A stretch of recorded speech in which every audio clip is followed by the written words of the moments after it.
बाबरियो पुछन किथे हथ हबीब जो नेज़े हेठां नीह जे पासे पाण न कर आशिक अजल सामहा ऊंचे गाद कन कुसण कुर्ब जन मरमतन मुशाहिद मुझा साईं साईं रफ़ीक अहमद शाह राजकी साहब मुझे मरकज़ी बाडी जा उहदेदार साहिबान साईं शौकत अली शाह राशदी साईं मुराद अली शाह साईं इमरान मोहतरम बा कुर्बान अली जरवार मोहतरम बा मंसूर नगारी साहब मोहतरम सुभान आले पुट साहब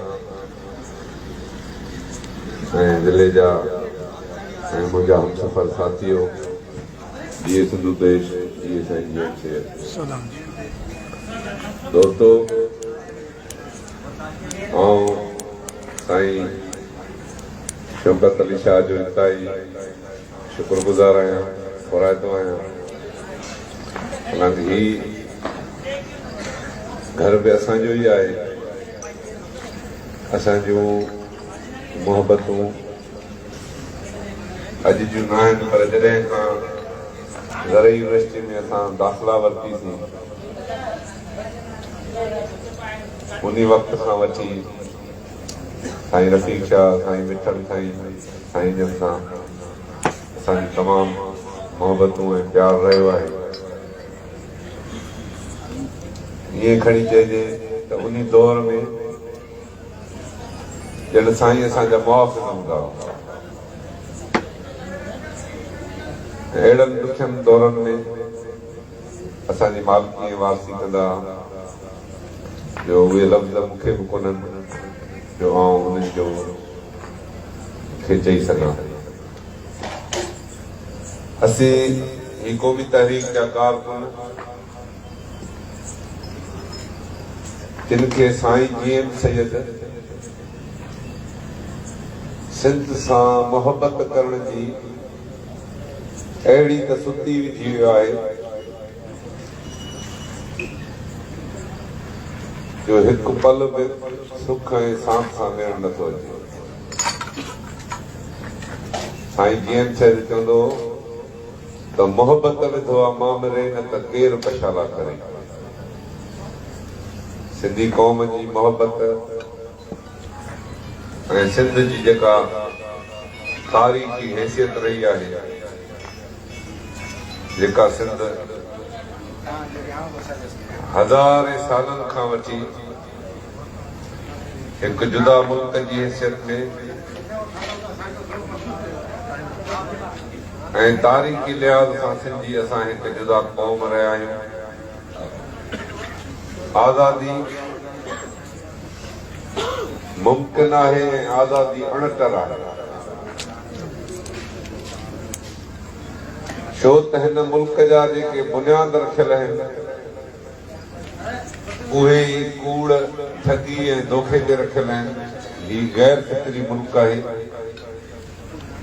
दुनिया जे अंदरि मज़हब जे नाले में सिर्फ़ ॿ मुल्क आहिनि ही हिकु पाकिस्तान ॿियो इसराइल हालांकि सिंध वतन हज़ारे सालनि खां वठी सिंधी क़ौम जी मिल्कियत ऐं मीरास रहियो आहे उन जी शानदार तारीख़ रही आहे जॾहिं दुनिया जा माण्हू जाहिल हुया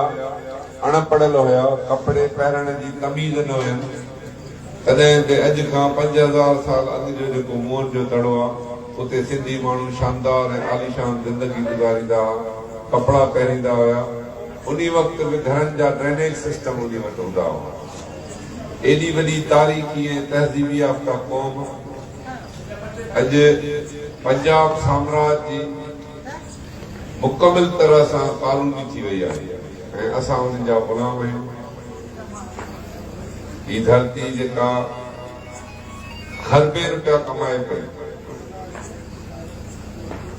असांजी सिंध एतिरी त शाहूकार ऐं खुशहाल आहे यकीन सां सिंध जा असीं मालिक बणिजी वञूं त सिंध